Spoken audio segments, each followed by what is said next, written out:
The last American who remembered the old world died in 1953, but before she passed, she told her family stories that did not sound like the history written in textbooks. Inside the Library of Congress sits a filing cabinet filled with the voices of Americans who are long gone. They are not audio recordings but transcriptions, thousands of handwritten and typed interviews conducted between 1936 and 1940. Government writers were sent into homes across 24 states with one instruction: capture their stories before they disappear. The program was called the Federal Writers Project, a branch of Franklin D. Roosevelt's New Deal. It hired unemployed journalists, novelists, and researchers to document the lives of ordinary citizens. They collected 900 life histories and stored them in the Library of Congress, where most remained unread for nearly 40 years. I came across them while researching architectural records from the 1870s, trying to understand why so many American courthouses and government buildings from that era seem built on proportions that do not match the people said to have used them. As I dug deeper into the archives, it became clear that the buildings were not the true mystery. The people were. Those 900 interviews preserved first-hand memories from Americans who were alive before everything shifted within a single lifetime. An American born in 1855 who lived to 85 would have died in 1940. That person would have been alive when government writers came knocking, old enough to remember the 1860s and 1870s, and to have witnessed one of the most dramatic transitions in American history. Their grandchildren, born in the 1920s and 1930s, heard those memories directly. That generation became the last to carry the oral history of an older world. Mary Kelly was born in 1851 in Southfield, Michigan. She lived to 113 and died in 1964, spanning the era before the Civil War to the age of television. Maggie Barnes, born to a formerly enslaved woman in the early 1880s, lived to approximately 115 and died in 1998 in North Carolina. These were not isolated cases. The Gerontology Research Group has verified 16 supercentenarians born in the 1850s alone. Dozens more lived past 100. Hundreds lived into their 90s. An entire generation carried memories of two radically different Americas. The government recorded only a fraction of them. In 1939, after congressional hearings, the project was defunded, transferred to state control, and effectively shut down. The interviews were boxed up and remained largely inaccessible until the 1970s. 3 decades passed in silence around some of the last first-hand testimonies of Americans who remembered what came before a pivotal rupture. One date stands out: October 8, 1871. Every American learns about the Great Chicago Fire, the Wooden City, the rebuilding, the legend of Mrs. O'Leary's cow. Far fewer learn that the same night, at nearly the same hour, fires erupted across multiple states. In Peshtigo, Wisconsin, a firestorm consumed the entire town in about an hour. Between 2000 and 500 people died, making it the deadliest wildfire in recorded American history. The fire burned roughly 1.2 million acres. Survivors described winds strong enough to lift adults, flames that outran those fleeing them, and heat so intense that people crossing open ground ignited without visible contact with fire. Reverend Peter Pernin survived by submerging himself in the Peshtigo River and later published his account in 1874. He described oxygen being consumed so rapidly that some victims showed no burns, as if suffocation had preceded flame. The fire generated its own weather system, a vortex of superheated wind spreading outward with explosive force. That same night, Holland, Michigan burned. Manistee burned. Port Huron was threatened. Across vast stretches of the upper Midwest, fires ignited almost simultaneously. The National Weather Service confirms that major fires broke out across 3 states on the same evening. The standard explanation cites drought, logging debris, and powerful winds driven by a cold front. Yet the simultaneity troubled observers even in the 19th century. In 1883, a hypothesis emerged suggesting fragments of Biela's comet may have entered the atmosphere and ignited fires from above.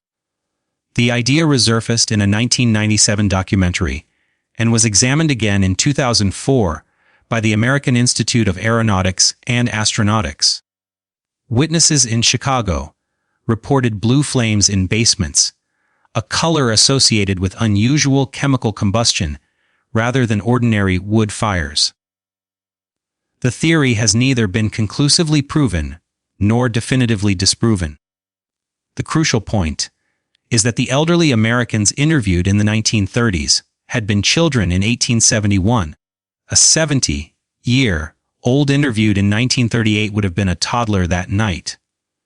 An 80-year-old would have been a teenager, old enough to remember the sky glowing red and to absorb their parents' explanations.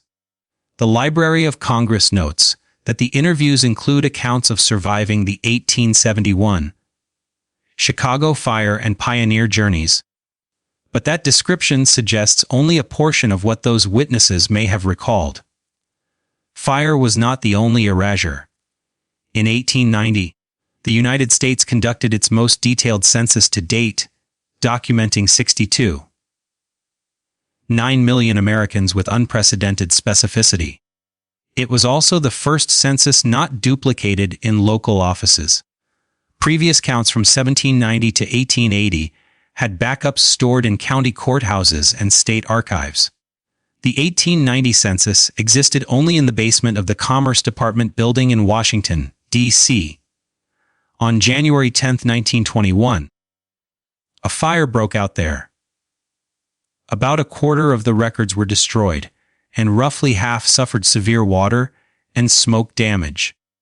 No definitive cause was established. The surviving records were moved to a warehouse and left unrestored for 12 years. In December 1932, the chief clerk of the Bureau of the Census sent the Librarian of Congress a list of documents slated for destruction. The 1890 census was included. No records were selected for preservation. Congress authorized their destruction on February 21, 1933. The following day, President Herbert Hoover laid the cornerstone for the National Archives and Records Administration building, a fireproof facility created to prevent precisely such losses. The records were destroyed one day before construction began on the building designed to safeguard them. Of 62.9 million names, only about 160 survive. The single most detailed record of every American alive during the transition period was systematically erased. The people who remembered the old world did not vanish by chance, but through a sequence of events that appeared reasonable when viewed in isolation. Fire, neglect, bureaucratic procedure, and authorized destruction followed one another until the result became impossible to ignore. At the same time, an entire population of children was removed from its origins.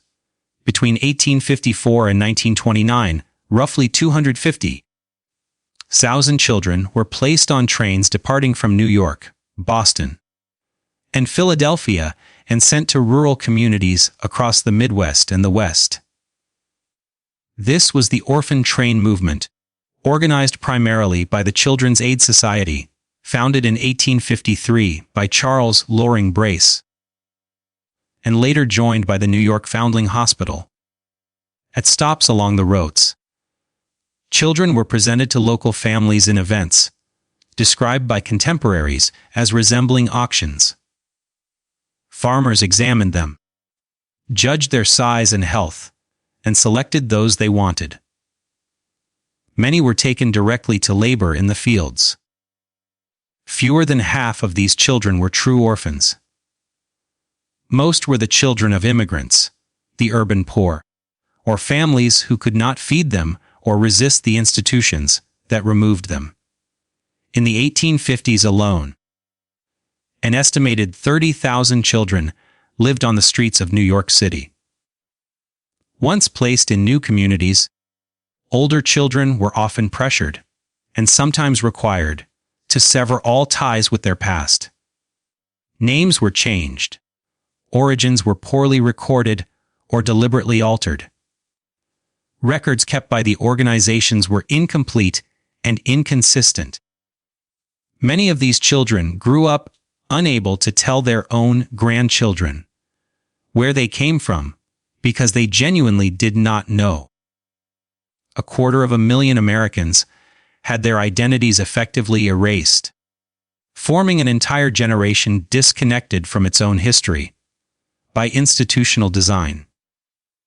The timing aligns with precision. The orphan trains ran from 1854 to 1929. The catastrophic fires occurred in 1871. Enormous photographs clustered between 1850 and 1900. Maps quietly changed in the mid-19th century. Architecture shifted from monumental classical forms to simplified modern styles within the same narrow window. The 1890 census, the single document that would have recorded every person alive during this transition, was eliminated. Together, these events form a pattern rather than coincidence. In 1893, that pattern crystallized in Chicago with the World's Columbian Exposition over 6 months. 7 million visitors passed through more than 200 buildings spread across 630 acres of Jackson Park. The White City rose in neoclassical splendor, with massive domes rivaling European cathedrals, towering columns, and sculptural detail echoing ancient Rome. Official accounts state these structures were erected in less than 2 years using plaster, cement, and jute fiber over wooden frames, built with horse-drawn equipment, hand tools, and manual labor, without cranes, bulldozers, or modern machinery. After 6 months, nearly every structure was demolished or burned. Only the Palace of Fine Arts survived, because it was constructed to be fireproof in order to protect the art inside. It still stands today as the Museum of Science and Industry. The pattern repeated again and again. Paris in 1889, Buffalo in 1901, St. Louis in 1904, San Francisco in 1915. Monumental cities were built, displayed briefly, and then erased. The elderly Americans interviewed in the 1930s remembered the White City. Some had walked its avenues as children or young adults. They recalled buildings that looked nothing like the America rising around them. Structures that felt older, grander, and permanent rather than temporary. Then they were gone. By the early 1950s, there would have been a woman in nearly every county in America born in the late 1850s and living past 90. She would have been surrounded by grandchildren raised on her stories. She remembered buildings that were already ancient when she was young but described in textbooks as newly built. She remembered the night the sky burned red across multiple states. She remembered trains filled with children traveling west without names, families, or histories. She remembered a world that functioned differently, shaped by different proportions, different architecture, and different knowledge. When she spoke, her listeners nodded politely and moved on. Her memories conflicted with what schools and books insisted was true. In mid-20th century America, textbooks prevailed. The WPA captured fragments of these voices, 900 interviews from 24 states. Thousands more were never recorded. Countless stories were spoken across kitchen tables, porches, and deathbeds throughout the 1940s and 1950s without ever being written down. Those stories passed to grandchildren, who are now in their 80s and 90s. The final living link to first-hand memory of whatever existed before the transition. The timeline remains stark. In the 1850s through the 1870s, monumental architecture stood everywhere, filled with oversized doorways and constructions scaled for someone other than modern Americans. In 1871, fires destroyed cities across multiple states in a single night. In 1890, 2.9 million people were recorded in unprecedented detail. Then that record was left without backup for the first time in U.S. history. In the 1890s, reports of giants faded, unusual skeletal discoveries disappeared, and maps were quietly revised. In 1893, the White City appeared and vanished. The Orphan trains completed the relocation of 250,000 children with severed identities. In 1921, fire damaged the census. In 1933, what remained was destroyed. In 1936, the WPA rushed to interview the last witnesses and was defunded 3 years later. By the 1950s, the last Americans who had seen the old world with their own eyes were gone. Their grandchildren chose silence because the alternative was too overwhelming. The Library of Congress still holds those 900 testimonies. They have been public and searchable since the 1970s. They preserve memories from Americans who lived through the transition.